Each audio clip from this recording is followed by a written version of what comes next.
From the trading desk of dailyforex.com, this is Christopher Lewis looking at the upcoming May 27th Forex session. In front of you is the dollar-yen pair, and as you can see, I have the 105 and the 101 hit on the chart, but really we need to look at the 103 as well. Now, looking at the action on Monday, there's really not a lot to look at because, quite frankly, it was Memorial Day in the United States and the Spring Bank holiday in the UK. So you have some of the largest forex companies in the world, firms, etc., not even involved. So that being the case, I don't read too much into this. But what I do read into is the fact that we have had three candles in a row that look very positive. We have bounced off of an area that has obviously been supportive.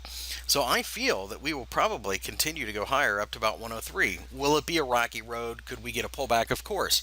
But I think this is the range that we are stuck in, and quite frankly, wouldn't be too awfully surprised to see this be the range for the summer, or the better part of it, I should say. We will ultimately break above 103, and when we do, 104 will be targeted, and then 105. Above 105, we really take off in what would be a buy and hold situation for me. I'm going to continue to buy this pair every time it dips because I think ultimately that is the direction. There's just far too much support below.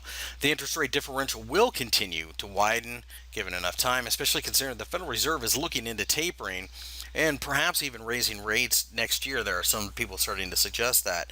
Bank of Japan is a long way away from raising rates, and quite frankly, I just don't see that over the course of the next couple of years. So ultimately, this will be a nice uptrend. I am short of the yen against other currencies such as the Turkish lira, which of course it has done fairly well against the yen, the New Zealand dollar, etc. But those have positive swap, and really at this point in time, I think that's the one thing making this a slow trade. But it does look like there's a little bit of a gain to be had.